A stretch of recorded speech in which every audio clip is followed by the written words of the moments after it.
Welcome back students. हमारे direct indirect चल रहे थे। डायरेक्ट इनडायरेक्ट के कुछ बेसिक रूल्स हमने देख लिए थे और अब हम पढ़ रहे थे टेंस के अकॉर्डिंग जो चेंज हो रहे हैं कि रिपोर्टिंग वर्ब अगर पास्ट टेंस में है तो रिपोर्टेड स्पीच टेंस के अकॉर्डिंग कैसे चेंज होती है, जिसमें हमने हमारा फर्स्ट जो रूल था वो लिया था कि प्रेजेंट सिंपल हो तो वो पास्ट सिंपल में चेंज हो जाता है, राइट। तो अभी हम उसका एक एग्जाम्पल देख लेते हैं। एक और मैंने 2 एग्जाम्पल्स तो आपको बता दिए थे, 1 एग्जाम्पल और है जो मैं देख लेती हूँ ताकि आपको प्रीवियस वाला सब याद आ जाए। मैं आपको पहले भी बोल चुकी हूँ, जब भी डायरेक्ट इनडायरेक्ट हम पढ़ रहे हैं तो आपके पास आपको रजिस्टर वगैरह ओपन करके ही बैठना है ताकि आप मेरे साथ साथ ही लिखते जाएं। हम एग्जाम्पल देख लेते हैं, उसके बाद में नया पॉइंट स्टार्ट करती हूँ।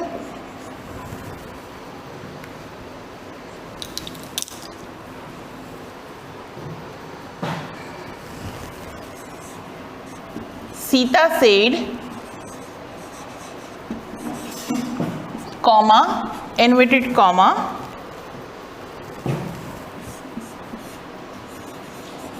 Hari does not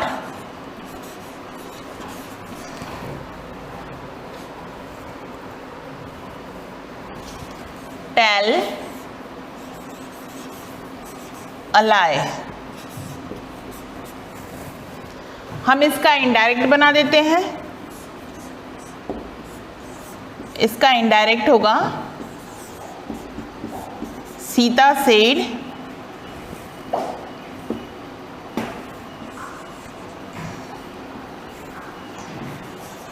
said that, क्या रूल था, अगर प्रेजेंट सिंपल है तो पास्ट सिंपल में चेंज होगा। हम एस लगा रहे थे तो वो आपकी सेकंड फॉर्म आ रही थी। अब यहाँ पे डज नॉट है तो क्या हो जाएगा, did not. Hari did not tell a lie. Clear. अब हम टेंस के अकॉर्डिंग का हमारा सेकंड रूल पढ़ते हैं और वो हमारा सेकंड रूल है कि प्रेजेंट कंटिन्यूस है। प्रेजेंट कंटिन्यूस है तो वो चेंज होगा पास्ट कंटिन्यूस में, ठीक है। पता है प्रेजेंट कंटिन्यूस में क्या आता है, एजएमआर, वर्ब की फर्स्ट फॉर्म आईएनजी, राइट। जब हम उसको पास्ट में चेंज करेंगे तो क्या हो जाएगा, एजएमआर वॉज वर्ब में बदल जाएगा। वॉज वर्ब प्लस वर्ब की फर्स्ट फॉर्म आईएनजी, राइट। अब हम इसके एग्जाम्पल्स देख लेते हैं। फर्स्ट एग्जाम्पल है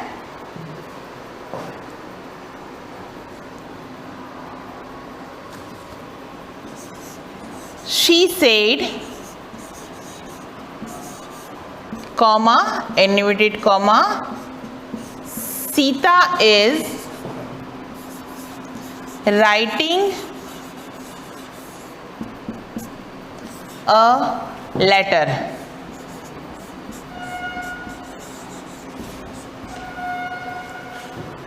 क्या लिखा है मैंने, she said Sita is writing a letter।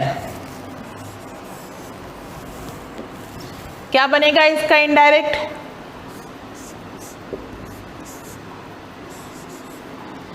she said that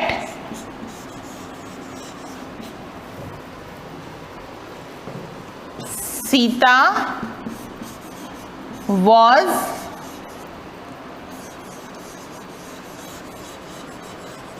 writing a letter। Clear. अब हम इसका एक और एग्जाम्पल देख लेते हैं।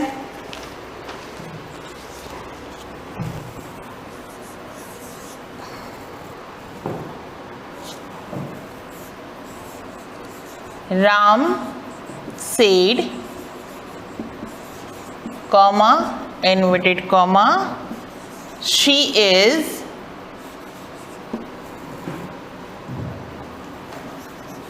reading a book.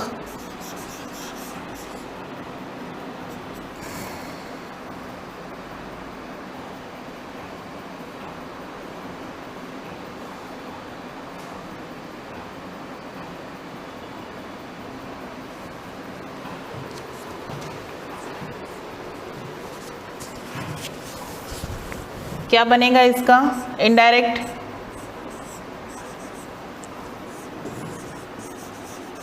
Ram said that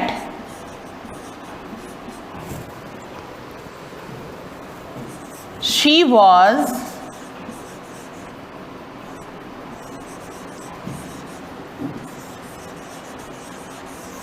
reading a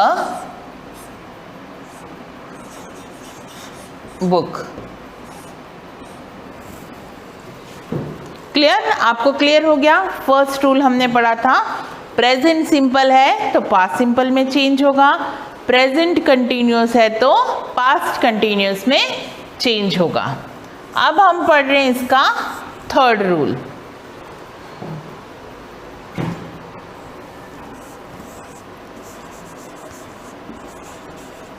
present perfect है तो किस में चेंज होगा? पास्ट परफेक्ट में। Past perfect. अब ये आपको पता होना चाहिए। देखिए टेंस की जरूरत हर जगह पड़ रही है, इसलिए मैंने टेंस वाला टॉपिक सबसे पहले लिया था। टेंस की जरूरत आपको टेंस में तो थी ही, लेकिन एक्टिव पैसिव और डायरेक्ट इनडायरेक्ट में भी पड़ रही है। तो आपको अब तक ये क्लियर हो जाना चाहिए कि कौन से टेंस में कौन सा हेल्पिंग वर्ब आता है और वर्ब की कौन सी फॉर्म आती है। अब प्रेजेंट परफेक्ट तो क्या होगा? हैज और हैव प्लस वर्ब की थर्ड फॉर्म, और पास्ट परफेक्ट क्या होता है? हैड प्लस वर्ब की थर्ड फॉर्म। इसके अभी हम एग्जाम्पल देख लेते हैं। देखिए बहुत सिंपल है, डायरेक्ट इनडायरेक्ट थोड़ा लेंदी है, लेकिन some point two point patienceful आप अगर सुनते हैं तो आपको डायरेक्ट इनडायरेक्ट बहुत अच्छे से समझ में भी आ जाएंगे और हमेशा याद भी रहेंगे। हम इसका एग्जाम्पल देख लेते हैं।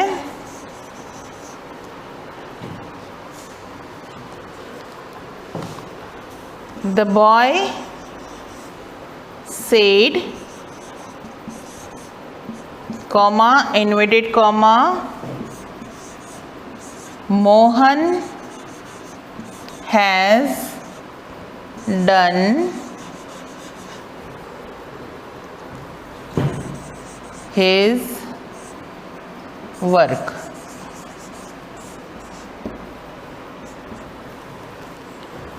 इनडायरेक्ट बनाएंगे, सॉरी ये तो डायरेक्ट का सेंटेंस था, अब हमें इनडायरेक्ट बनाना है। मैंने यहाँ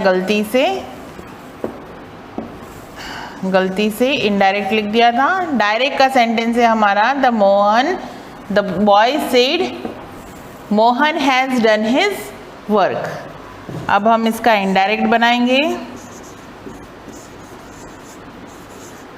the boy said comma once again, yes, said that Mohan had done his work. Clear? हमने यहाँ पर आज कितने टेंस के अकॉर्डिंग रूल पढ़ लिए। फर्स्ट कि प्रेजेंट सिंपल था तो इनडायरेक्ट बनाते टाइम पास्ट सिंपल हो जाएगा। सेकंड प्रेजेंट कंटिन्यूस है तो पास्ट कंटिन्यूस हो जाएगा। और थर्ड था हमारा प्रेजेंट परफेक्ट है तो पास्ट परफेक्ट हो जाएगा। तो ये टेंस चेंज हो रहे हैं कि प्रेजेंट है तो पास्ट में चेंज हो रहे हैं, तो इसमें कंफ्यूज नहीं होना है। इसके सेंटेंस की और आप प्रैक्टिस करते रहें। नेक्स्ट हम नेक्स्ट वीडियो में देखेंगे। Thank you.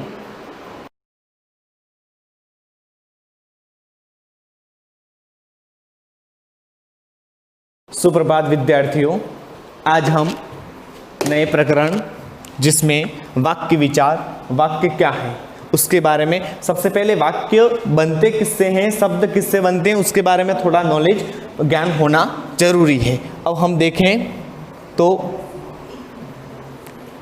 वाक्य, सबसे पहले हम बात करें वर्ण की। सबसे पहले वर्ण बनते हैं, ठीक है। वर्णों से शब्दों का निर्माण होता है, शब्द बनते हैं और शब्दों से वाक्य बनते हैं। वर्ण से शब्द, शब्द से वाक्य। अब देखो, वर्ण तो हमने अ से लगाकर ज्ञ तक वर्णमाला है, हमें ध्यान है। शब्द वर्णों से ही लेकर के वर्णों का प्रयोग करते हुए शब्द का निर्माण होता है। वर्ण के बिना शब्द की कल्पना नहीं और शब्द के बिना वाक्य की कल्पना नहीं की जा सकती है। अब देखें तो वाक्य विचार में, तो वाक्य कैसा होना चाहिए, वाक्य की भी कुछ विशेषता होती है। वाक्य क्रमानुसार होना चाहिए, शब्द सार्थक होने चाहिए, ये सब जरूरी है, क्योंकि वाक्य का विन्यास अगर सही नहीं होता है, उनका क्रम सही नहीं होता है, तो भी अर्थ का अनर्थ हो जाता है, ठीक है। जैसे छत पर बच्चे खेल रहे हैं,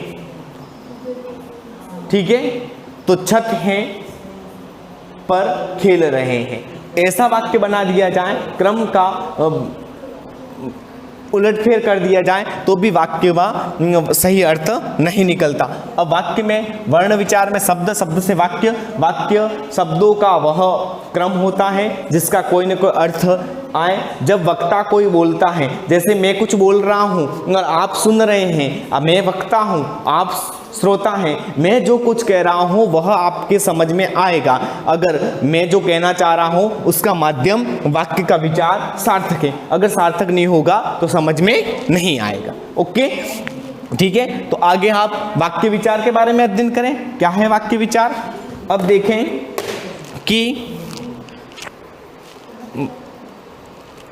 वाक्य विचार की बात करें तो वाक्य क्या है। अब वाक्य में वक्ता के अर्थ को पूर्ण रूप से स्पष्ट करने वाले शब्द समूह को वाक्य कहते हैं। वक्ता जो होता है अर्थात मैं, है ना, उत्तम पुरुष बोलने वाला, है ना, मध्यम पुरुष सुनने वाला, अन्य पुरुष जिसके बारे में बात की जाए, हम जानते हैं सर्वनाम में तीनों पुरुष हैं, है ना। तो उसी प्रकार वक्ता के अर्थ को पूर्ण रूप से स्पष्ट करने वाले शब्दों के समूह को वाक्य कहते हैं। अब भाषा की सबसे छोटी इकाई होती है, क्या है, वर्ण। वर्णों के सार्थक समूह से क्या निर्मित होते हैं, शब्द निर्मित होते हैं। वह हमने पहले ही बात की, वर्णों के बिना शब्द की कल्पना नहीं, शब्द के बिना वाक्य की कल्पना नहीं हो सकती है। तो और शब्दों के सार्थक समूह से बनते हैं वाक्य, क्योंकि सार्थक समूह नहीं होगा, है ना, तो उसका अर्थ स्पष्ट नहीं होगा।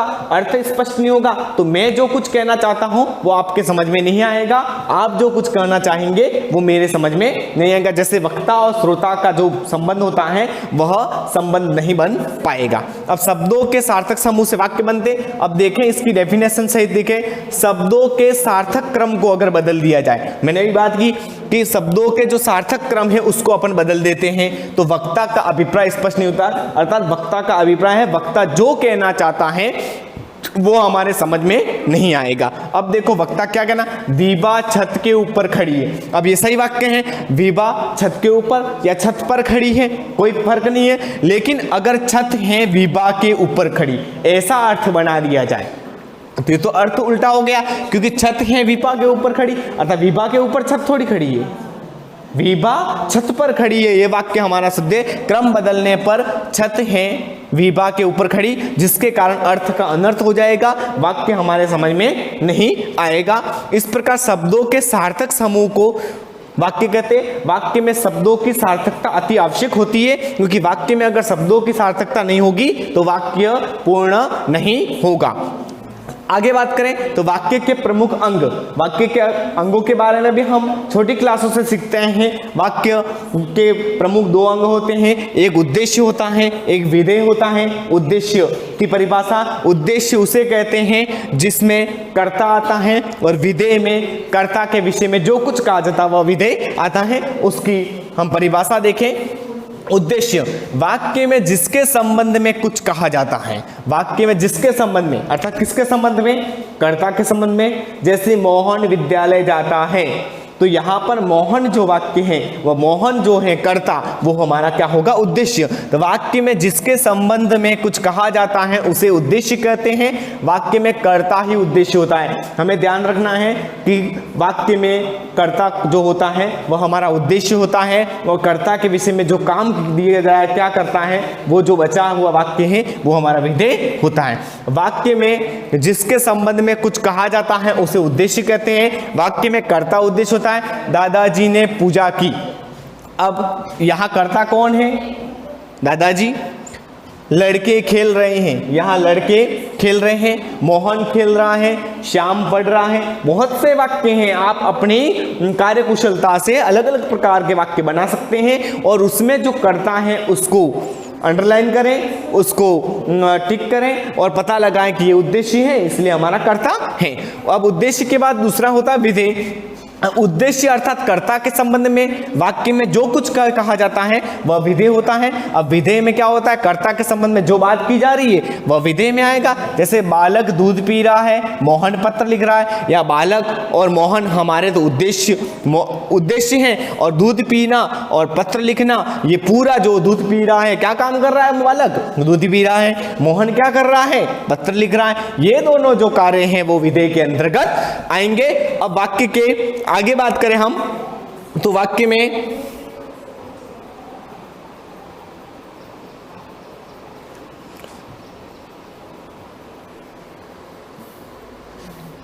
वाक्य के प्रमुख भेदों की बात करें। वाक्य के कितने भेद होते हैं, देखो वाक्य के भेद क्रिया के आधार पर होते हैं, अर्थ के आधार पर होते हैं, और रचना के आधार पर होते हैं। क्रिया के आधार पर बात करें तो हम कृतवाच्य, कर्मवाच्य, भाववाच्य। अर्थ के आधार पर बात करें तो निषेधवाचक, प्रश्नवाचक, संबोधनवाचक, इस प्रकार बहुत से जो हैं उनका हम अध्ययन कल नेक्स्ट में करेंगे। लेकिन यहाँ क्रिया के आधार पर जो है उसका अध्ययन हम करते हैं। इसके बाद रचना के आधार पर सरल वाक्य, संयुक्त वाक्य, मिश्र वाक्य, ठीक है, इन तीनों का भी अध्ययन करेंगे। उसके लिए देखेंगे, पहले हम क्रिया के आधार पर वाक्यों की बात करें तो क्रिया के आधार पर, क्रिया के अनुसार वाक्य के तीन प्रकार होते हैं। तो क्रिया के आधार पर पहला कृतवाच्य। कृतवाच्य में, कर्तृवाच्य में क्या होता है, जब वाक्य में क्रिया का संबंध सीधा कर्ता से होता है। यहाँ मोस्ट सबसे महत्वपूर्ण बात यह है कि कर्तवाच्य में क्या है, कर्ता का मुख्य होगा, अर्थात सीधा कर्ता से संबंध होता है, और क्रिया के लिंग वचन कर्ता कारक के अनुसार प्रयोग होते हैं, उसे कृतवाच्य कहते हैं। देखो कर्ता कारक के अनुसार, कर्ता के अनुसार ही क्रिया चलेगी, यहाँ ये ध्यान रखना है। ऐसा नहीं कि कर्म के अनुसार जहाँ पर क्रिया चलती है वहाँ कर्मवाच्य में चला जाएगा, तो हमें यहाँ ध्यान रखना है। जैसे राम पुस्तक पढ़ रहा है, अब इस राम को अगर हम चाहे राम की जगह दूसरा नाम रमा लिख लें, सीता लिख लें, या कोई भी नाम लिख लें, तो राम को हटाने पर यहाँ पर जो क्रिया है उसमें परिवर्तन होगा, तो समझ लो कृतवाच्य। देखो राम पुस्तक पढ़ रहा है, यहाँ पर सीता लिख लिया जाए, कोई स्त्रीलिंग शब्द का प्रयोग कर लिया जाए तो राम की जगह सीता कर दें, सीता पुस्तक पढ़ रही है, ये रहा है लिखा है ना, अब रही है हो जाएगा, ठीक है। सुनीता गाना गा रही है, यहाँ स्त्रीलिंग शब्द है, अब इस कर्ता को अपन बदल दें, सुनीता की जगह श्याम लिख लें तो श्याम गाना गा रहा है, तो क्रिया में क्या हुआ, परिवर्तन हुआ, इसका मतलब कृतवाच्य, ठीक। अब दूसरा देखें कर्मवाच्य। कर्मवाच्य में क्या होता है, जब वाक्य में, है ना, जब वाक्य में क्रिया का संबंध कर्म से होता है, अर्थात क्रिया के लिंग वचन कर्ता के अनुसार न होकर कर्म के अनुसार होते हैं उसे कर्मवाच्य कहा जाता है। अब कर्मवाच्य में हमने देखते हैं क्या हुआ कि कर्मवाच्य में जो क्रिया के लिंग वचन हैं जो कर्ता के अनुसार नहीं चलेंगे, कर्म के अनुसार चलेंगे। देखो, अमन के द्वारा दूध पिया गया, है ना। अब यहां अमन कौन है? अमन की जगह हम बदल दें कि अमन की जगह कोई अन्य नाम ले, चित्रा नाम लिख लिया, तो चित्रा के द्वारा दूध पिया गया। यहां कोई परिवर्तन हुआ? नहीं हुआ। और आगे देखें तो प्राची के द्वारा खेल खेला गया, तो इनको भी देखें, यहां कर्ता के अनुसार नहीं, यहां दूध और खेल के द्वारा परिवर्तन होगा। ठीक है, कर्म के अनुसार। भाववाच्य जब वाक्य में क्रिया कर्ता और कर्म के अनुसार प्रयुक्त न होकर भाव के अनुसार प्रयुक्त होती है उसे भाववाच्य कहते हैं। जब वाक्य में क्रिया जो होती है कर्ता और कर्म के अनुसार नहीं होती, अमन से दूध पिया नहीं जाता, रमा से पढ़ा नहीं जाता, इन तीनों एक वाच्य के अंतर्गत हमारा पूरा एक 10वीं क्लास में एक वाच्य करके पूरा नया प्रकरण भी है जिसमें भी इसी प्रकार के वाक्य के अनुसार अंग में ही आता है, जो कि हमारे कारक कालवाच्य तीनों सम्मिलित 3 नंबर का एक प्रश्न बनता है। ठीक है, तो यहाँ पर कृतवाच्य में क्या होता है कि सकर्मक अकर्मक दोनों क्रियाएं, कर्मवाच्य से केवल सकर्मक होता है और भाववाच्य केवल अकर्मक होता है। इसके बाद हम अर्थ के आधार पर हम अन्य कल देखेंगे अर्थ के आधार पर कितने भेद हैं और उनके क्या क्या प्रभेद हैं उनका वर्णन करेंगे। तब अब तक हमें देखना है कि क्रिया क्या है, उसकी परिभाषा, क्रिया के साथ जो वाक्य है, वाक्य की परिभाषा, वाक्य किससे बनते हैं, शब्द किससे बनते हैं, उसका संपूर्ण ज्ञान हमें हो जाना चाहिए। तब जाकर के क्रिया के अर्थ के आधार पर और क्रिया के अर्थ के आधार पर कल देखेंगे, रचना के आधार पर और एक नया वीडियो देखेंगे। इस प्रकार, ठीक है, ये आपका प्रकरण समाप्त होता है। धन्यवाद।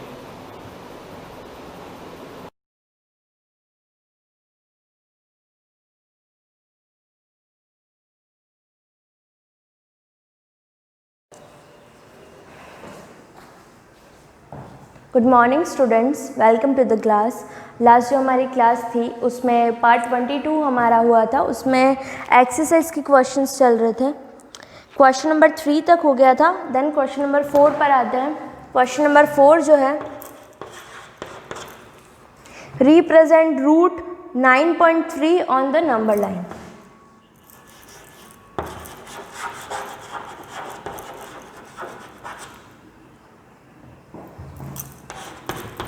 Root 9.3 on the number line.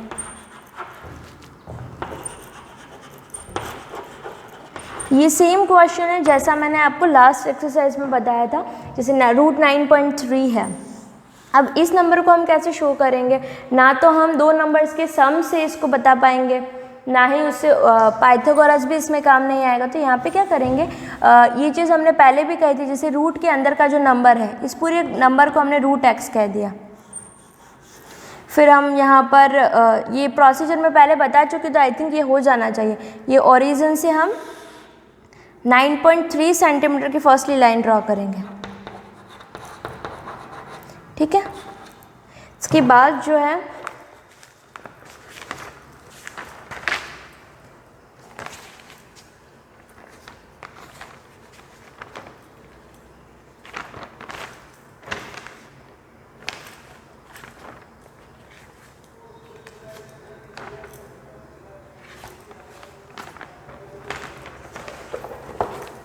जैसे फर्स्टली हमने ये ड्रॉ किया 9.3 सेंटीमीटर का। आफ्टर दिस क्या करना है, 1 यूनिट और आपको यहाँ एक्सटेंड करना है इसको। तो ये 1 सेंटीमीटर का हो गया ये एक्स्ट्रा में।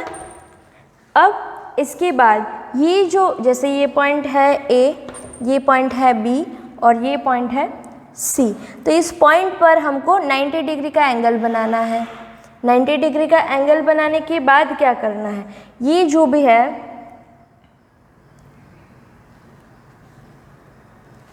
अब क्या करेंगे, ये जो पूरी लाइन बनी है हमारे पास, पूरी AC लेंगे, इसका मिड पॉइंट चेक करेंगे।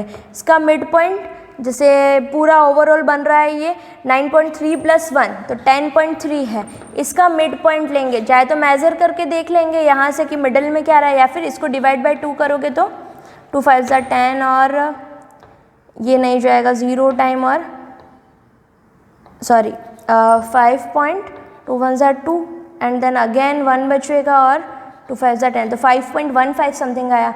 तो आप चाहे तो 5.1 तक ले सकते हैं, ठीक है।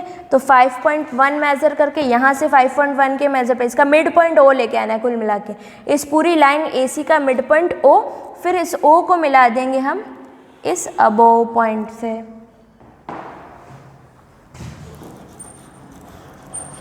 पहले ये O पॉइंट लेना है, फिर क्या करेंगे, रेडियस OA लेते हुए मिडिल पॉइंट निकाल दिया, फिर ये रेडियस लेके इसको कंपास को यहाँ जो भी आपका प्रोटेक्टर है उसको यहाँ पे रखेंगे और फिर एक सेमी सर्कल ड्रॉ करेंगे। तो एक सेमी सर्कल यहाँ पर बनेगा, फिर जैसे ही सेमी सर्कल ड्रॉ हो जाता है तो यहाँ पे पता चल जाएगा जहाँ कट कर रहा है, फिर इस पॉइंट और इस O को हम मिला देंगे तो OD। ये मिलने के बाद में क्या करेंगे, ये जो भी OD हमने लिया है ये OD ले लिया, ये बन गया। फिर उसके बाद ये BD जो नज़र आया हमारे पास, जो हमने पहले परपेंडिकुलर ड्रॉ किया था, जो यहाँ पे टच कर रहा है, इतना आप उसको आपका जो भी प्रकार है उसको ओपन करेंगे और यहाँ से इतना रेडियस लेते हुए एक आर्क ड्रॉ करेंगे। तो ये आर्क जो है इस लाइन पर कहीं कट कर रहा होगा, तो जहाँ ये कट कर रहा होगा ये जो पॉइंट होगा, ये पॉइंट और ये जो पॉइंट B है, इन दोनों के बीच का जो डिस्टेंस रहेगा दैट इज √x, √x यानी कि √9.3।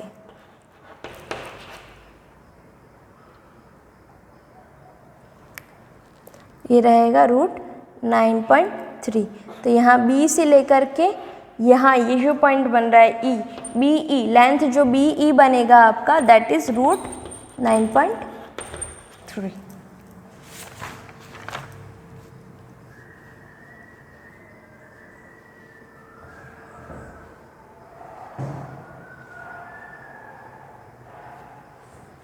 तो अब यहाँ पर दोनों चीज़ें हैं कि हमने इसको रेडियस मान के आर्क ड्रॉ किया तो दिस इज इट्स रेडियस, तो ये वाला जो लेंथ है ये भी √9.3 और ये जो लेंथ है ये भी √9.3 होगा।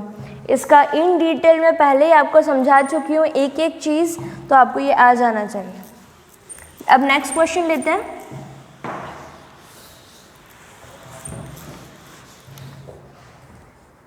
क्वेश्चन नंबर 5, 1.6 का question number 5, rationalise the denominator. ये आपको पता नहीं कितनी ही बार मैंने समझा दिया होगा, करना है ऑफ द डिनोमिनेटर। तो क्वेश्चन नंबर 5 का क्वेश्चन नंबर 1 है। क्वेश्चन आपका ये है कि रैशनलाइज द डिनोमिनेटर। तो जो डिनोमिनेटर आपको गिवन है, जैसे फर्स्ट क्वेश्चन है 1/√7, इसको रैशनलाइज करना है तो कुछ भी नहीं करना है, this is a irrational number, तो सिमिलर नंबर से मल्टीप्लाई एंड डिवाइड करना है, दैट्स इट। और जैसे सेकंड टाइप है आपका 1/√7 माइनस √6, √7 माइनस √6। तो अब क्या करेंगे, यहाँ पर रैशनलाइज करना है हमको, तो ये डिनोमिनेटर को मल्टीप्लाई और डिवाइड करना है। बस क्या करना है, जो बीच का जो सिंबल है माइनस की जगह प्लस आएगा, प्लस है तो माइनस आएगा, अपोजिट साइन यहाँ पर लेंगे हम। तो √7 प्लस √6 अपॉन √7 प्लस √6। क्लियर।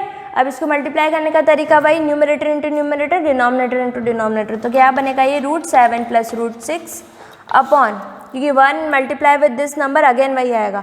अब √7 माइनस √6 इंटू √7 प्लस √6, यहाँ मैं डायरेक्ट लिख रही हूँ, आप पूरा मल्टीप्लाई करके दिखाओगे। जैसे ये √7 माइनस √6 इंटू √7 प्लस √6, इसके बाद क्या होगा, numbers are same but the sign is different.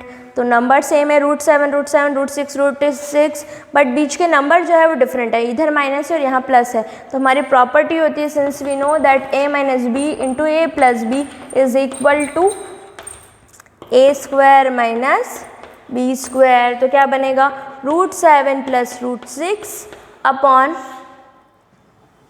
a minus B into A plus B, तो a का स्क्वायर माइनस b का स्क्वायर, a क्या है आपका √7, b क्या है √6, तो √7 अब प्लस √6, √7 का स्क्वायर, रूट और स्क्वायर जब एक साथ आते हैं तो क्या आता है, रूट हट जाता है और स्क्वायर भी हट जाता है, तो अंदर वाला आंसर आता है 7 माइनस 6, तो 7 माइनस 6 कितना होता है 1, √7 प्लस √6, तो अपॉन में 1 है तो चाहे तो लिखो या फिर मत लिखो, √7 plus √6 is your final answer.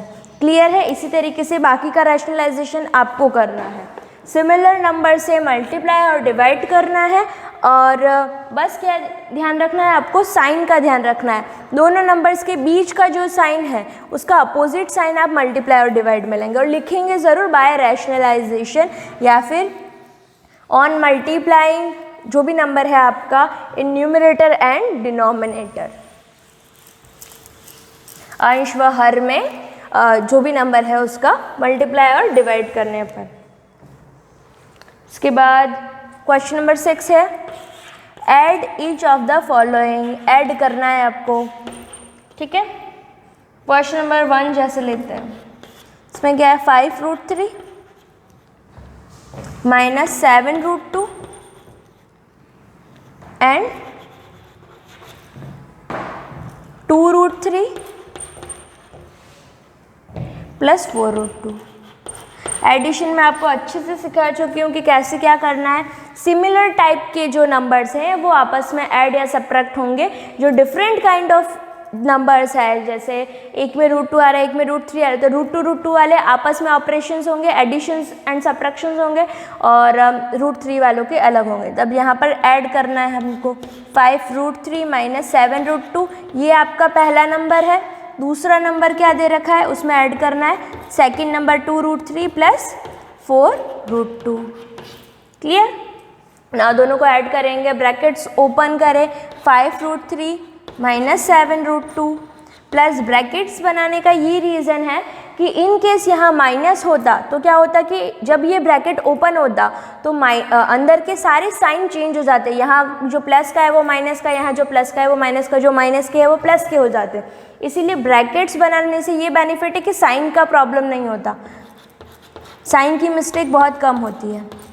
Okay, now add करेंगे सिमिलर नंबर्स, देखो 5√3 एंड 2√3, √3 वालों को ऐड कर दो, ये भी प्लस का ये भी प्लस का, एडिशन होगा। यहाँ पर कितने √3 है 5√3 है, और यहाँ पर कितने √3 है 2√3 है। टोटल कितने √3 हो गए 5√3 प्लस 2√3 7√3। ये कुछ ऐसा ही है, 5x प्लस 2x 7x।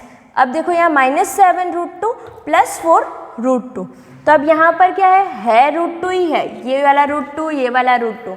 अब दोनों का ऑपरेशन होगा, अब यहाँ पर एडिशन या सब्ट्रैक्शन जो भी होना है, ये माइनस का है ये प्लस का है, दो डिफरेंट साइंस है तो क्या होता है सब्ट्रैक्शन होता है। ठीक है, सब्ट्रैक्शन होगा तो 7 में से 4 गया तो कितना 3√2। अब साइन कौन सा लगाएंगे, दोनों में से जो बड़ा है, 7 बड़ा है या 4 बड़ा है, 7 बड़ा है, 7 के आगे साइन के लगा वो माइनस, तो आपका जो आंसर आएगा वो माइनस में आएगा, -3√2। अब इसमें कुछ कॉमन वगैरह निकल रहा हो तो निकालो, otherwise this is your answer. Clear है? इसी तरीके से आपको आगे के जो क्वेश्चंस है उनका एडिशन भी करना है।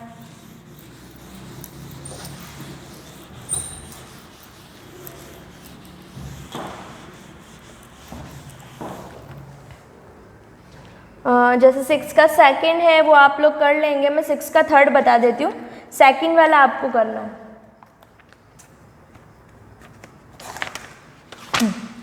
6 का ही थर्ड क्वेश्चन मैं आपको बता देती हूँ, सेकंड वाला आपको ये करना रहेगा 1/2 √2 माइनस 2/3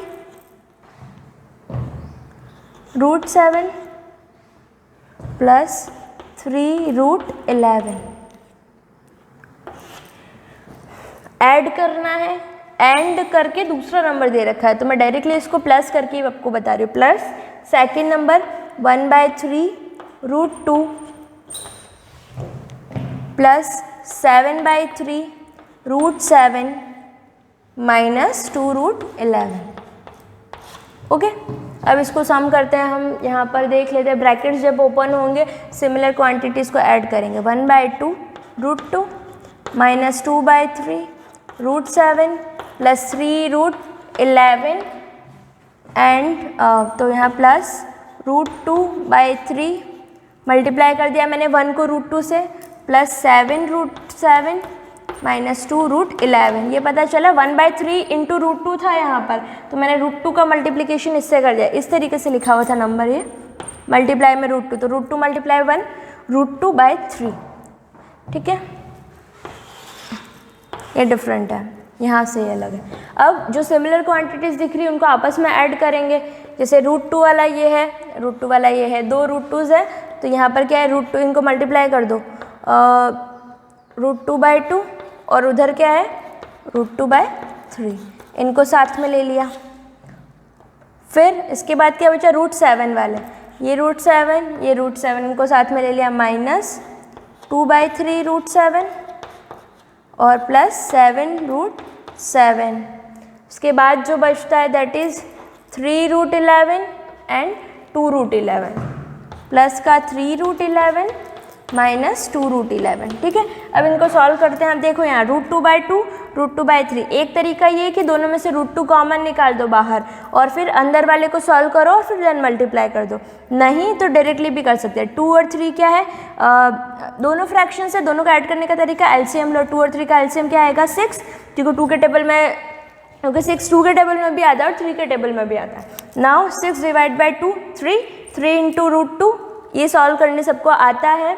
इसका प्रोसीजर क्या रहेगा, फर्स्टली दोनों का LCM low 6, now this number को डिवाइड करो इस 2 से। अब इसकी फर्स्ट टर्म में कौन सा ये है, तो अब इसकी बारी आई, इस डिनोमिनेटर को डिवाइड करो इसके डिनोमिनेटर से, तो 6 / 2 क्या आया 3 आया। उस नंबर को मल्टीप्लाई करो न्यूमरेटर से, तो 3 × √2 कितना आया 3 √2, प्लस का साइन तो प्लस का साइन लगा दिया। नाउ 6 / 3 कितना आया 2, 6 को 3 से डिवाइड किया, 3 2 से 6 होता है 2, आंसर आया 2 × numerator 2 √2 minus.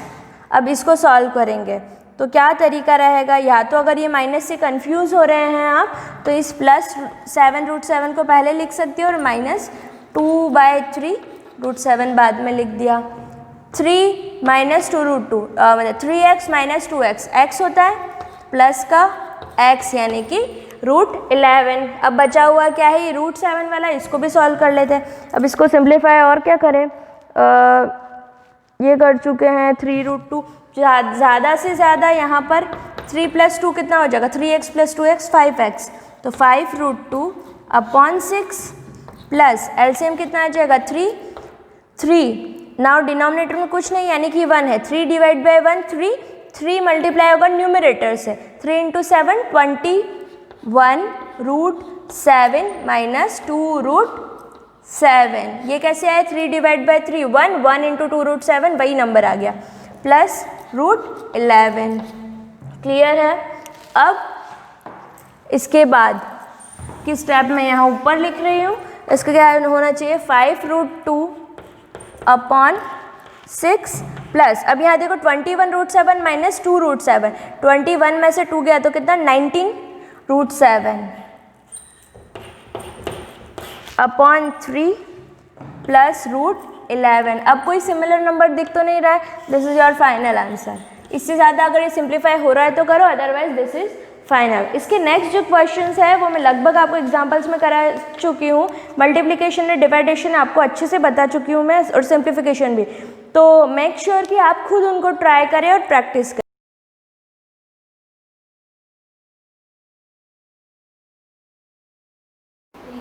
Good morning class, part 18 continue करेंगे हम। फंडामेंटल यूनिट ऑफ लाइफ जो पढ़ रहे हैं उसमें मैंने लास्ट आपको पढ़ाया था function of cell membrane. Plasma membrane cell wall के अंदर होती है, उस प्लाज्मा मेम्ब्रेन का फंक्शन क्या है, 4 से 5 से 6 कुछ फंक्शन देखे थे उसके बाद लास्ट मैंने छोड़ा था परमिएबिलिटी, यानी सेल मेम्ब्रेन का जो नेचर होता है वो परमिएबल होता है, इनपरमिएबल होता है। आगे देखते हैं हम उसको। यहाँ पे दे रखा है, ये चीज़ स्ट्रक्चर पढ़ लिया था, इसके फंक्शन थे कितने 9 फंक्शन थे, कैरियर मॉलिक्यूल के साथ एंड किया था इसको। अब रिमेंबर में यहाँ दे रखा है काइंड्स ऑफ परमिएबिलिटी। मैंने कहा था आपको इसके नोट्स बनाने हैं, नहीं भी बनाए हो तो अभी बना देंगे आप अंडरलाइन कीजिएगा, काइंड्स ऑफ परमिएबिलिटी यानी सेल मेम्ब्रेन या प्लाज्मा मेम्ब्रेन और प्लाज्मा लेमा, उसका जो नेचर होता है वो परमिएबल होता है। परमिएबल मीन्स कुछ चीज़ों को वो अंदर आने जाने देता है, परमिएबल होता है यानी पारगम्य होता है। अब यहाँ पर on the basis of their permeability different type of membranes और walls have been classified into various categories, कुछ कैटेगरीज में इसको डिवाइड किया है परमिएबल के अकॉर्डिंग, क्योंकि कभी कभी ये चीज़ों को अंदर आने देता है, कभी कभी नहीं आने देता, तो वो क्या कहलाता है, impermeable. If a membrane impermeable, semi permeable, selective, है ना, नाम से याद रखना आप। परमिएबल तो सब में आएगा ये वर्ड, आपको आगे वाले नाम याद रखने हैं। इम्परमिएबल यानी इम्पॉसिबल जैसे बोलते हैं ना, तो वैसा है। इम्परमिएबल का मतलब अपारगम्य, किसी भी चीज़ को अपने अंदर नहीं आने देता। सेमी परमिएबल कुछ चीज़ों को, सेलेक्टिव कुछ चीज़ों यानी सम चीज़ों को आने देता है। परमिएबल यानी सबको आने देता है आर पर, और सेलेक्टिव का मीनिंग है सेलेक्टिव मटेरियल को ही ट्रांसफ़र होने देता है। अब impermeable, if a membrane does not allow to pass through it both solvent and solute molecule, it is known as impermeable membrane. मतलब यहाँ पे अंडरलाइन करना, आपको पूरी डेफिनेशन लिखनी पड़ेगी, इसमें कुछ शॉर्ट करने की ज़रूरत नहीं है। ऐसी मेम्ब्रेन जो डज नॉट अलाउ, जो किसी भी मटेरियल को अलाउ नहीं करती, ना ही सॉल्वेंट मॉलिक्यूल को ना ही सॉल्यूट मॉलिक्यूल को। सॉल्यूट और सॉल्वेंट अलग अलग चीज़ें। सॉल्वेंट जो होता है वो सॉल्यूट को अपने अंदर डिसॉल्व करता है। मैं नॉर्मल बता देती हूँ, सॉल्वेंट का मीनिंग है घुलाने वाला और सॉल्यूट का मतलब है घुलने वाला। जैसे एक शुगर का सॉल्यूशन अगर लेते हैं तो उसमें जो वाटर है वो है सॉल्वेंट और जो उसके शुगर के मॉलिक्यूल है वो है सॉल्यूट, ठीक है। तो इम्परमिएबल का मीनिंग है कि ना तो वो शुगर मॉलिक्यूल को अपने आर पार जाने देगा, न वाटर मॉलिक्यूल को अपने आर पार जाने देगा, किसी को भी नहीं जाने देता, तो उसको बोलते हैं इम्परमिएबल, अपारगम्य, ठीक है। एग्जाम्पल, ऐसा कौन होता है, किसकी मेम्ब्रेन इम्परमिएबल की तरह वर्क करती है, जो किसी भी चीज़ को ट्रांसफ़र नहीं होने देती, तो वो है क्यूटिकल लेयर। क्यूटिकल लेयर जो होती है प्लांट के अंदर होती है, सेल वॉल के नीचे होती है, जो मोम वैक्स की बनी होती है, जो अपने अंदर या अपने बाहर किसी भी चीज़ को आने जाने नहीं देती, चाहे वो सॉल्वेंट मॉलिक्यूल हो या सॉल्यूट मॉलिक्यूल हो, किसी को भी आर पार नहीं होने देती, उसको बोलते हैं इम्परमिएबल। आपको याद रखना है इम्परमिएबल का मीनिंग और उसके साथ उसका एग्जाम्पल कौन है, तो क्यूटिकल की मेम्ब्रेन इम्परमिएबल की तरह वर्क करती है। सेकेंड ले लेते हैं semi permeable. If a membrane allows to pass only solvent molecule but not solute particle, मतलब सेमी परमिएबल का मतलब है कि लिक्विड पार्ट जैसे घोलने वाला चीज़ है, जैसे वाटर है, तो वाटर को तो अपने अंदर आने देगी वो, बट सॉल्यूट मॉलिक्यूल को वो अंदर नहीं, ये दोनों को नहीं आने देगी। सेमी परमिएबल जो होगा वो क्या करेगा, ओनली सॉल्वेंट मॉलिक्यूल को पास आउट होने देगा, सॉल्यूट मॉलिक्यूल या सॉल्यूट पार्टिकल को पास आउट नहीं होने देगा। It is called semi permeable membrane. इस मेम्ब्रेन को हम बोलते हैं सेमी परमिएबल। ऐसा किस में होता है, तो ऐसा होता है आर्टिफिशियल सेलोफेन मेम्ब्रेन। किसी भी एक्सपेरिमेंट में हम सेलोफेन मेम्ब्रेन का यूज़ करते हैं, तो सेलोफेन मेम्ब्रेन का काम होता है कि वो सॉल्वेंट यानी पानी के मॉलिक्यूल को ट्रांसफ़र होने देती है, पर अंदर अगर कोई सॉल्यूट मॉलिक्यूल रखा है तो वो उसको ट्रांसफ़र या पास थ्रू नहीं होने देगी, तो वो होता है artificial cellophane membrane. Next third है permeable. If a membrane allows to pass both solvent and solute molecule through it freely, it is called permeable membrane. Both, यहाँ पे क्या था, does not allow both, दोनों को अलाउ नहीं करने देती, दोनों को पास नहीं करने देती। यहाँ पे क्या था, सॉल्वेंट को करती है, सॉल्यूट को नहीं करती है, और परमिएबल में दोनों को करती है, both solvent and solute molecule pass through them. Solvent और सॉल्यूट दोनों मॉलिक्यूल अपने पास हो सकते हैं freely. It is called permeable membrane. Example है इसका primary cell wall. Cell wall जो होती है, सबसे इनिशियल सेल वॉल जो बनती है, वो उसका नेचर परमिएबल होता है, यानी वो अपने आर पार सॉल्यूट और सॉल्वेंट दोनों के मॉलिक्यूल को पास थ्रू होने देती है। फोर्थ है selective permeable. Selective permeable selection, चीज़ों का सिलेक्शन करके, नाम से ही क्लियर है। If a membrane allows penetration of solvent freely but restrict the passage of specific solute particle. क्या लिखा है, एक ऐसी मेम्ब्रेन जो पेनिट्रेट होने देती है, पेनिट्रेट यानी वही पास आउट होने देती है, स्पेसिफिक सॉल्यूट पार्टिकल, किसी भी सॉल्यूट पार्टिकल को तो वो पास आउट होने देती है सॉल्वेंट को, बट सारे सॉल्यूट पार्टिकल को वो अपने अंदर से जाने नहीं देती। कुछ सॉल्यूट पार्टिकल को वो चुन के सिलेक्ट करके फिर अपने आर पार या पास आउट होने देती है, जिसे उसको बोलते हैं सेलेक्टिव परमिएबल, क्योंकि चीज़ों का सिलेक्शन कर रही है, सॉल्वेंट को तो आने दे रही है पर सॉल्यूट मॉलिक्यूल में कुछ सॉल्यूट मॉलिक्यूल को आने देती है, कुछ सॉल्यूट मॉलिक्यूल को वो अपने थ्रू पास नहीं होने देती। ऐसा एग्जाम्पल किसका है? Plasma membrane. बार बार एक ही वर्ड आ रहा है कि प्लाज्मा मेम्ब्रेन में क्या हो रहा है, तो बार बार क्या बता रहे हैं कि प्लाज्मा मेम्ब्रेन में सेलेक्टिव परमिएबल का काम होता है। सेलेक्टिव परमिएबल का मीनिंग क्या होता है कि चुनिंदा चीज़ों को वो अपने अंदर आने देती है। परमिएबिलिटी का ये टॉपिक खत्म होता है, मैं उसके बाद नेक्स्ट क्लास में कंटिन्यू करूँगी। Thank you.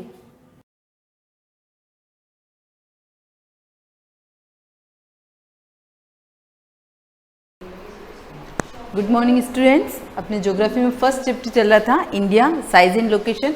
ये लेसन अपना पूरा फिनिश हो गया था, लेकिन मैंने आप लोग को बोला था कि हम जो नेक्स्ट पढ़ेंगे वो इंडिया का मैप पढ़ेंगे, कि इंडिया के मैप को कैसे फिल करना है। मैंने आपको ये होमवर्क में दिया था, लेकिन कुछ स्टूडेंट्स ऐसे होंगे जिन्होंने फिल नहीं किया होगा, तो मैंने आपको बताया था कि आप पॉलिटिकल का मैप लेके बैठोगे और पेन पेंसिल लेके बैठना साथ में। सिंपल पेंसिल से आप फिल नहीं करोगे। अगर आप सिंपल पेंसिल से फिल करने बैठोगे पूरा मैप आपका बहुत गंदा दिखेगा। तो मैं आज आपको पहले ये मैप फिल करवा रही हूँ। इसमें देखो, सबसे पहले अगर जब मैप फिल करते हैं, बुक में दे रखा है तो उसकी स्केल क्या दे रखी है, पहले अपने को वो देखना है। इसमें क्या क्या रीजन्स दे रखा है? एक तो आपको बता रखा है इंटरनेशनल बाउंड्रीज के बारे में बता रखा है और स्टेट बाउंड्री के बारे में। उसके बाद कंट्री की कैपिटल दे रखी है, सबको पता है कंट्री की कैपिटल क्या है, और दे रखा है स्टेट कैपिटल। तो आज जो मैप में अपन फिल करेंगे इंटरनेशनल बाउंड्री, यानी कि कौन कौन से कंट्रीज ऐसी है जिनके अपने साथ रिलेशन ही है, कह सकते जो अपने बाउंड्रीज पर हैं इंडिया के। और उसके बाद हम सारे स्टेट के नेम फिल करेंगे। हम इसमें स्टेट की जो कैपिटल्स दे रखी है उसको फिल नहीं करेंगे, ये आपका वर्क है, वो आप इसमें से देख के आप फिल कर लेना। तो फर्स्ट देखो, उसमें वैसे बता रखा है जो लीजेंड्स दे रखा है उसमें डॉट डॉट करके लाइन दे रखी है। इसका मतलब क्या है? ये लाइन जहाँ जहाँ पर भी है वहाँ पर कौन क्या बिलोंग करते हैं? International boundaries. अब आप देखना ऊपर से यहाँ से दे रखा है। फर्स्ट अपन अगर यहाँ से फिल करते गुजरात के, यहाँ से गुजरात राजस्थान, तो यहाँ पर जो अपनी नेबरिंग कंट्रीज आती है वो कौन सी आती है? पाकिस्तान। तो सबसे फर्स्ट आप यहाँ पर फिल करेंगे पाकिस्तान। उसके बाद ऊपर अगर आपके मैप में ऐसा दे रखा है तो आप तजाकिस्तान और अफगानिस्तान को फिल करना, नहीं दे रखा है इन दोनों को आप छोड़ देना। उसके बाद हम नेक्स्ट चलते हैं। तो नेक्स्ट आपके ये जो कॉर्नर आता है, आपकी मैप में भी अलग से बता रखा होगा, इसको आप शो करोगे नेपाल, और नेपाल के जस्ट पास में एक छोटा सा ब्लॉक दे रखा, उसको आप छोड़ देना, वो सिक्किम है। उसके बाद जो नेबरिंग कंट्रीज के अंदर अपन फिल करेंगे उसको आपको फिल करना है भूटान। और इन दोनों के ऊपर जो आएगा अपना पड़ोसी देश चाइना, जिसके बारे में अभी बहुत कुछ चल रहा है कि बहुत सारे ऐसे प्रॉब्लम्स क्रिएट हो गए हैं चाइना की वजह से। हमारे देश में बहुत बड़ी कह सकते हैं महामारी फैल गई है, और जो उसके साथ जो एक्सपोर्ट इंपोर्ट होता है वो भी बहुत कुछ मात्रा में बंद हो गया। चीनी ऐप्स भी बंद कर दिए हैं। तो चाइना को तो अपने को विशेष तौर पे क्या करना है, याद रखना। यहाँ पर आप चाइना फिल करोगे। उसके बाद जब हम सेवन सिस्टर्स से नीचे आते हैं, ये पूरा बाउंड्री जो दे रखा है सेवन सिस्टर्स का दे रखा है, इसको आप छोड़ के नीचे आओगे तो यहाँ पर आप लास्ट में फिल करोगे म्यांमार। उसके बाद हम यहाँ पर जो अपना ये पार्ट दे रखा है मेघालय का, मेघालय और इधर वेस्ट बंगाल के बीच में जो पार्ट है उसको हमको फिल करना है बांग्लादेश। ये आपकी क्या होगी? Neighbouring countries. और लास्ट में अपने आता है श्रीलंका, इसको आप फिल कर दो। ये सारा जो पार्ट है वो अपना क्या हो गया? नेबरिंग कंट्रीज का हो गया। अब हम फिल करेंगे स्टेट के अकॉर्डिंग कौन कौन से स्टेट है, और स्टेट के साथ साथ मैं आपको यूनियन टेरिटरीज भी फिल करवाऊंगी, तो आपको वो भी फिल करना है। लेकिन आपको माइंड में रखना है स्टेट कितने हैं और यूनियन टेरिटरीज कितने हैं। तो मैंने लास्ट वीडियो में बताया था 28 स्टेट है और 8 यूनियन टेरिटरीज है। क्यों है? क्योंकि लास्ट टाइम जब हमने पढ़ा था लास्ट ईयर, तो उसमें 9 यूनियन टेरिटरीज थी, क्योंकि जम्मू कश्मीर और लद्दाख दोनों यूनियन टेरिटरीज के पार्ट बन गए थे। लेकिन दमन दीव और दादर एंड नागर हवेली ये क्या हो गई? ये मर्ज हो गई है। अब यूनियन टेरिटरीज कितनी हो गई? फिर से 8 हो गई, और स्टेट कितने अपने 28। तो ये करंटली जो है वो आपके माइंड में होना चाहिए। फर्स्ट अपन ऊपर से फिल करेंगे। मैं आपको कैपिटल्स शो नहीं करवाऊंगी, मैं आपको सिर्फ स्टेट के नेम बताऊंगी। फर्स्ट आप ऊपर फिल करोगे जम्मू कश्मीर। अब आपकी मैप में आपको ये पार्ट दे रखा होगा, क्योंकि मैप भी आपके पास नया आ गया होगा। अगर किसी स्टूडेंट के नहीं दे रखा है तो जो ऊपर का पार्ट दे रखा है जम्मू कश्मीर और लद्दाख का, आप उसको इस तरह से हाफ कर देना। जम्मू कश्मीर का जो पार्ट है वो छोटा है और लद्दाख का जो पार्ट है वो बड़ा है। आप इन दोनों को मेंशन करेंगे। उसके बाद जस्ट नीचे आपको फिल करना है हिमाचल प्रदेश। हिमाचल प्रदेश के बाद हम इधर से चलते हैं कंटिन्यू। उसके बाद हम फिल करेंगे उत्तराखंड। उत्तराखंड के बाद आप लोगों ने नेपाल को फिल कर दिया। नेपाल और भूटान के बीच में एक छोटा सा पार्ट आता है जिसको आप मेंशन करोगे सिक्किम। यहाँ तक फिल करने के बाद सेवन सिस्टर्स का पार्ट आप छोड़ देना, इसको हम लास्ट में फिल करेंगे। इसके बाद आ जाओ आप यहाँ पर बिहार, बिहार की कैपिटल पटना है, इसको आप बाद में फिल करना। बिहार के बाद जस्ट लास्ट में आप लिखोगे झारखंड, झारखंड के जस्ट पास में लिखोगे आप वेस्ट बंगाल। वेस्ट बंगाल अगर आपसे पूछा जाए कि वेस्ट बंगाल की नेबरिंग कंट्री कौन सी है, तो अपना आंसर क्या आएगा, बांग्लादेश। यानी कि बांग्लादेश का बॉर्डर और वेस्ट बंगाल का बॉर्डर क्या है, एक ही है। ठीक है, नेक्स्ट अपन फिल करेंगे बिहार के बाद झारखंड। अब आपको ये भी ध्यान रखना है, वैसे आपके इस ईयर बुक में नहीं दे रखा है, लेकिन जिसके पास जो स्टेट दे रखा है वो उनसे अलग हुए स्टेट है। एक दूसरे से बिहार से झारखंड बना है, जैसे यहाँ पर कर्नाटक से आंध्र प्रदेश से तेलंगाना बना था। जो पास पास में स्टेट दे रखे वो पहले एक ही थे और ये बाद में क्या हुए हैं, डिवाइड हुए हैं। बिहार, बिहार के बाद आप झारखंड फिल करोगे।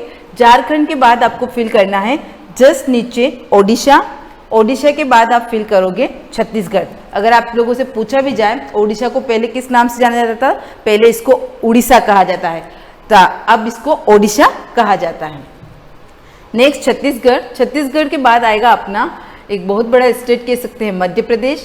मध्य प्रदेश के बाद आपको फिल करना है यहाँ पर तेलंगाना। छत्तीसगढ़ से नीचे ही चलेंगे अपन तेलंगाना। तेलंगाना के बाद आप फिल करोगे आंध्र प्रदेश। आंध्र प्रदेश के बाद फिल करेंगे तमिलनाडु। देखो हमने जब लास्ट ईयर पढ़ा था तो यहाँ पर जो तेलंगाना और आंध्र प्रदेश दोनों की कैपिटल अपने को क्या एक ही बताई जा रही थी। अब यहाँ पर आंध्र प्रदेश की नई कैपिटल को शो कर रखा है यहाँ पर अमरावती। तो अब आपके माइंड में होना चाहिए आंध्र प्रदेश की कैपिटल कौन सी, अमरावती। अब हम नेक्स्ट तमिलनाडु फिल किया। तमिलनाडु के बाद अपन फिल करेंगे केरला, जो एक तटीय क्षेत्र आता है। और सिर्फ मैं आपको फील करा रही हूँ तो इसको आपको पूरा माइंड में रखना है। जो नेक्स्ट लेसन पढ़ेंगे अपन फिजिकल फीचर्स वाला, अगर आपको ये पूरा का पूरा मैप अच्छे से लर्न होगा कि कहाँ पर कौन सा स्टेट आ रहा है, तो आप जो फिजिकल फीचर्स पढ़ोगे उसमें आप इजीली मेंशन कर सकोगे कि कौन सा स्टेट कौन से फिजिकल फीचर्स के अंदर आता है, आप उसको अच्छे से डिवाइड कर पाओगे। नेक्स्ट फिल करना केरला के बाद कर्नाटका। कर्नाटका के बाद फिल करोगे आप महाराष्ट्र। महाराष्ट्र के बाद आता है अपना ऊपर से गुजरात, और गुजरात के बाद अपन लास्ट फिल करेंगे राजस्थान। अब बीच में आपके दो बच जाते हैं, सॉरी 3 बच जाते हैं। हरियाणा, हरियाणा के पास ही न्यू दिल्ली, न्यू दिल्ली तो उसकी कैपिटल है, आप दिल्ली मेंशन करना उसको। और यहाँ पर ऊपर पंजाब। अब ये पंजाब और चंडीगढ़, पंजाब और हरियाणा की कैपिटल क्या है दोनों की, चंडीगढ़, एक ही कैपिटल है दोनों की। अब जो अपना यूनियन टेरिटरीज, लास्ट टाइम मैंने आपको जो गुजरात का फिनिश हो रहा था उसके नीचे मैंने आपको बनवाया था दमन एंड दीव। अब देखो यहाँ पर चारों मेंशन कर रखा है, दमन, दीव, दादर एंड नागर हवेली। यानी कि इसका मतलब क्या है, ये नया मैप मेंशन हो गया है यहाँ पर, जो दोनों यूनियन टेरिटरीज क्या हो गई है, मर्ज्ड हो गई है। तो आपको इन चारों को यहीं पे लिखना है, दमन एंड दीव, दादर एंड नागर हवेली। जो कहाँ पर आएगी, गुजरात का जहाँ पर फिनिश होता है, और दमन का जो पार्ट दे रखा है महाराष्ट्र के अंदर यहाँ पर बॉर्डर पर, यहाँ पर आपके मैप में भी पॉइंट दे रखा होगा, आपको वहीं पर इसको फिल करना है। उसके बाद यहाँ पर जो आपने कर्नाटका फिल किया उसके ऊपर एक छोटा सा पॉइंट दे रखा, उसको आप फिल करोगे गोवा। उसके बाद नेक्स्ट ये आपके तमिलनाडु फिल किया। तमिलनाडु के ऊपर इधर लास्ट में मैंने फिल करवाया था आपको पुडुचेरी। पहले इसको पौंडीचेरी कहा जाता था, अब इसका नाम क्या हो गया, पुडुचेरी हो गया। तो ये हो गए अपने सारे स्टेट और यूनियन टेरिटरीज। अब देखो हम लोगों ने लेसन पढ़ा, तो लेसन में आया है कि कहाँ पर बे ऑफ बंगाल है, कहाँ पर लक्षद्वीप है, अंडमान एंड निकोबार आइलैंड कहाँ है, तो हम उनको भी देख लेते हैं। तो इस साइड पे आपके आएगा बे ऑफ बंगाल, यानी कि बांग्लादेश के नीचे, तो यहाँ पर फिल करोगे आप। ये जो पोर्ट ब्लेयर वाला पार्ट दे रखा है यहाँ पर आप फिल करोगे अंडमान एंड निकोबार आइलैंड। उसके बाद श्रीलंका के right hand side and left hand side, एक तरफ आप लिखोगे इंडियन और दूसरी तरफ आप लिखोगे ओशन, इंडियन ओशन। उसके बाद इस पार्ट में हम लिखेंगे लक्षद्वीप, और इसके ऊपर जहां पर आपने दमन एंड दीव और दादर नागर हवेली फिल किया उसके नीचे हम क्या फिल करेंगे, अरेबियन सी फिल करेंगे। तो यहाँ पर ये आपका कंप्लीट हो जाता है। इस मैप के अंदर अपने जो लास्ट बचता है वो बचता है 7 सिस्टर्स। अब 7 सिस्टर्स को देखो, भूटान फिल किया, भूटान के ऊपर आप फिल करोगे अरुणाचल प्रदेश, अरुणाचल के बाद आप फिल करना असम, असम के बाद मेघालय, त्रिपुरा, मिजोरम, मणिपुर और नागालैंड। ये 7 जो नेम बताया मैंने, ये किसके अंदर आते हैं? 7 सिस्टर्स के अंदर आते हैं। फिर से बता रही हूँ, अरुणाचल प्रदेश, असम, मेघालय, त्रिपुरा, मिजोरम, मणिपुर और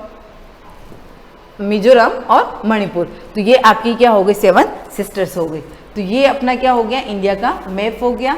इसके अंदर जो जो भी मैंने बताया वो आपको लर्न भी करना है और आपको ये पूरा का पूरा मैप अच्छे से फिल करके अपनी नोटबुक में पेस्ट करना है, जिससे आप लर्न। और आपको पता ही है, जब भी एग्जाम में कुछ भी होता है मैं उसमें मैप का क्वेश्चन देती हूँ।